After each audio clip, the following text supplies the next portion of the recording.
how to draw that? Remember that every carbon on this cyclohexane tetrahedral. Every single carbon is a tetrahedral. That's the key to the draw them properly. First of all, if you're going to put the hydrogen in the corner, this one hydrogen has to go down, right? And then the other hydrogen, that one goes there, but the other hydrogen must go up. That makes this carbon tetrahedral, right? That's the key. Every carbon must be tetrahedral. You got two carbon, two bond going this way. There's no way you can have this bond here, that one there. That's not tetrahedral, right? It's gotta be tetrahedral. So that means one bond this way, the other bond that way.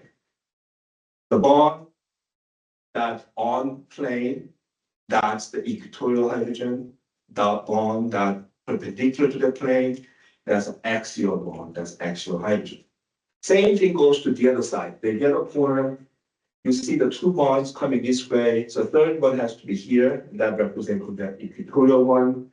Axial one is going to be down there. The ones in the corners are much easier to draw because you can see that one goes equatorial, the other goes axial. It's an axial. That's the equatorial. That's an axial. You can see that why this axial going down instead of going up, right? If you put this hydrogen up there, all four bonds on the same side does not make the carbon tetrahedral.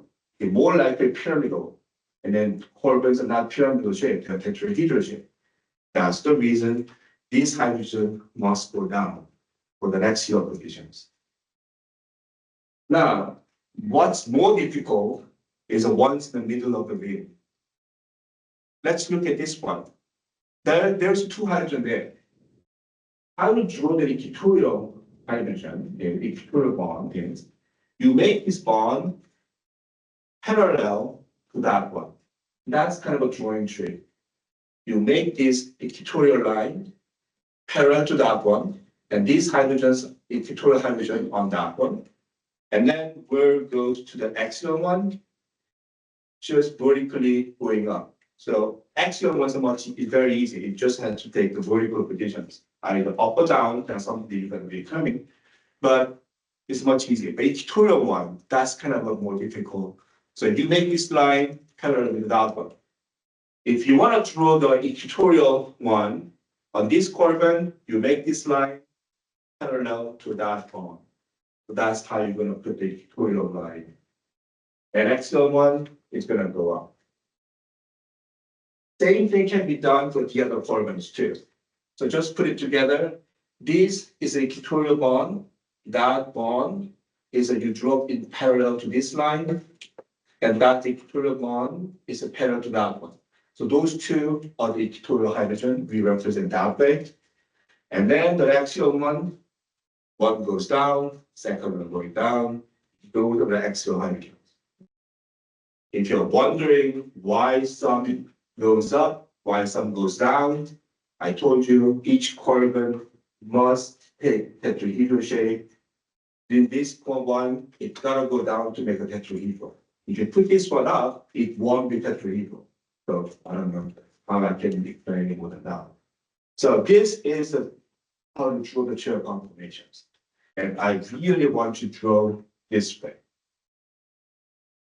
Let me give you an example. If you draw like this is wrong, not because of this, but because of that, right? This carbon is not tetrahedral shape.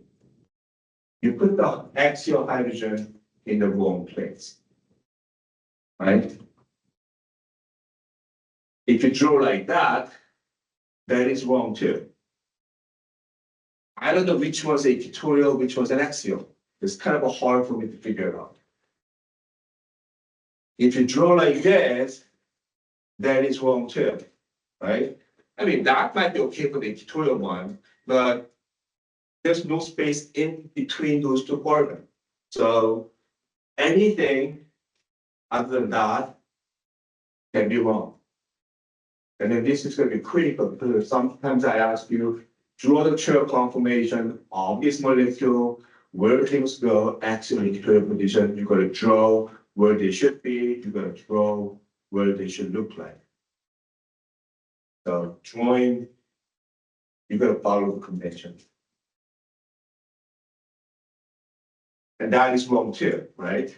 One of the hydrogen must be looking like an axial, the other hydrogen must be looking like equatorial. If you draw like this, I cannot make up which one's the axial, which one's the equatorial. It's just I know sometimes you just want to trick me. You want to trick me to see things that way, but anytime I see not clear, then we're just gonna cross it out, right?